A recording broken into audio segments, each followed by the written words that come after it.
Sir 15 और 85 की यदि बात करते हैं तो 15 बहुसंख्यक है, 85 बहुसंख्यक है, और इतना बहुसंख्यक होने के कारण फिर भी 15 पर संदेह और डर क्यों? मूल रूप से जो 3.5% ब्राह्मण हैं, वो 3.5% ब्राह्मण ही इस देश में जो ब्राह्मणवादी व्यवस्था को मजबूत बनाने के लिए जो साजिश और षड्यंत्र कर रहे हैं, और जो इस देश के संवैधानिक अधिकार जो इस देश के मूल निवासियों को मिले हैं, उन संवैधानिक अधिकारों को रोकने की कोशिश कर रहे हैं। क्योंकि आज़ादी के 78 साल में अगर आप देखो तो एक भी शेड्यूल कास्ट की पार्टी सेंट्रल गवर्नमेंट में नहीं गई, एक भी शेड्यूल ट्राइब की पार्टी सेंट्रल गवर्नमेंट में नहीं गई, एक भी ओबीसी की पार्टी 5 साल के लिए सेंट्रल गवर्नमेंट नहीं चलाई। देवगौड़ा बहुत कम समय के लिए बने थे, चौधरी चरण सिंह बहुत कम समय के लिए बने थे। एक भी माइनॉरिटी की पार्टी भी सेंट्रल गवर्नमेंट नहीं चलाई, एक भी क्षत्रिय राजपूत की पार्टी भी सेंट्रल गवर्नमेंट नहीं चलाई। तो एक कांग्रेस है, एक बीजेपी है। कांग्रेस भी ब्राह्मणों की पार्टी है, जिसको चटर्जी, मुखर्जी, बनर्जी, गोखले, तिलक, आगरकर ने बनाया, और बीजेपी भी ब्राह्मणों की पार्टी है, जिसका मदर ऑर्गेनाइजेशन आरएसएस है। आरएसएस पर ब्राह्मणों का नियंत्रण है। तो एक ब्राह्मण की पार्टी जाती है तो दूसरे ब्राह्मण की पार्टी आती है, और दूसरे ब्राह्मण की पार्टी जाती है तो पहले ब्राह्मण की पार्टी आती है।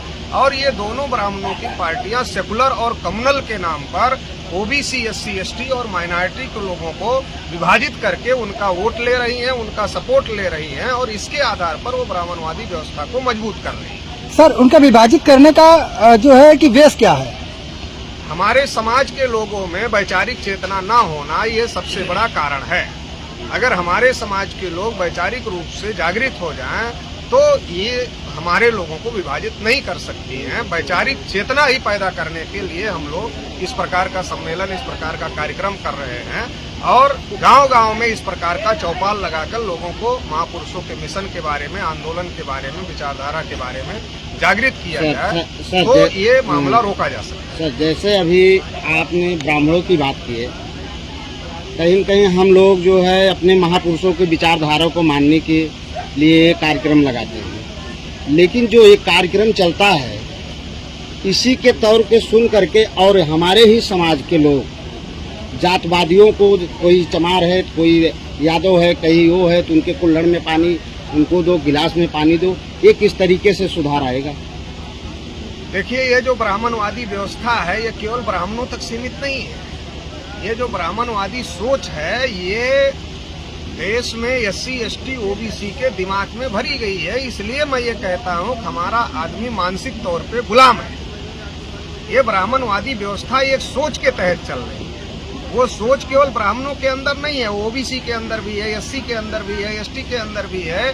वो सोच नीचे लेवल तक फैलाई गई है। हर जाति का आदमी अपने नीचे 2-4 जाति खोज कर रखा है और उनके साथ वो भेदभाव करता है। उसके ऊपर जो अपने को समझता है वो उसके साथ भेदभाव करता है, उसके नीचे वाला उसके साथ भेदभाव करता है।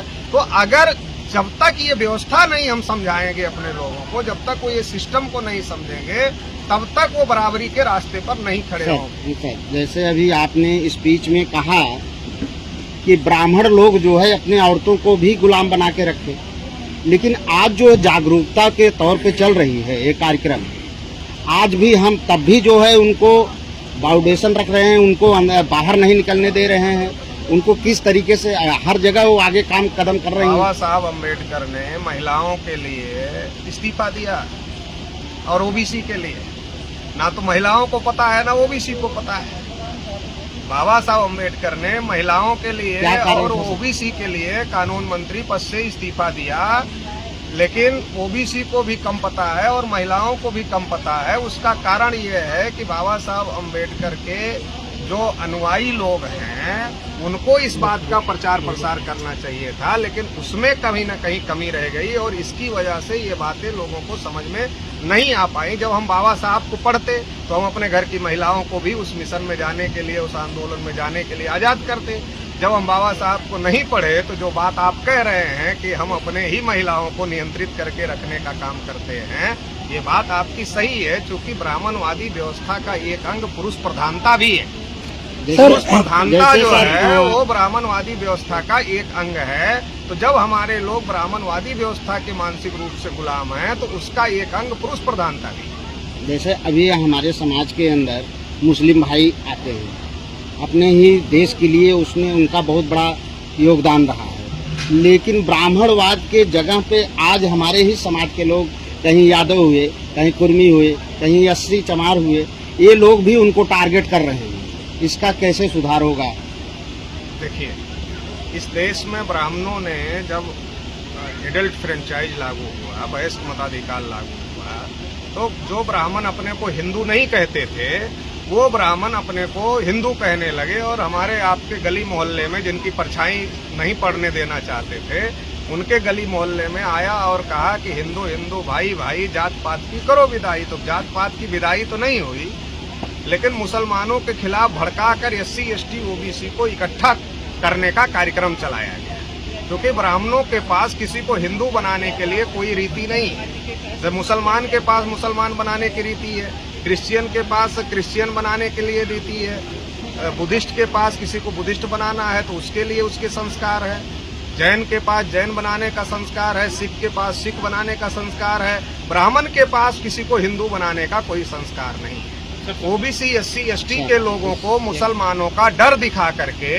इस देश में हिंदू के नाम पर उनका इस्तेमाल किया जा रहा है और फिर उनके ही संवैधानिक अधिकारों को खत्म किया जा रहा है। ये बड़ी साजिश है, क्योंकि मेन स्ट्रीम जो मीडिया है, आप लोग तो सोशल मीडिया के पत्रकार हैं, मेन स्ट्रीम मीडिया जिसको गोदी मीडिया कुछ लोग कहते हैं, मनवादी मीडिया ब्राह्मणवादी मीडिया कहते हैं, वो लोग ये जो साजिश बड़े पैमाने पर देश में चल रही है इसको नहीं बताते हैं, इसलिए ज्यादातर लोगों तक बात नहीं पहुंच पाती है, इसलिए लोग गुमराह हैं। लेकिन अभी सोशल मीडिया आने के बाद आप लोग कोशिश कर रहे हैं, हम लोग कोशिश कर रहे हैं, तो अभी लोगों में आए दिन बात की जाती है हिंदू राष्ट्र बनाने की, क्या कहना चाहेंगे? जिस तरह से हिंदू राष्ट्र की बात की जाती है, पहले बात तो आप ये समझ लो कि हिंदू कोई धर्म नहीं, जी, हिंदू कोई धर्म नहीं है।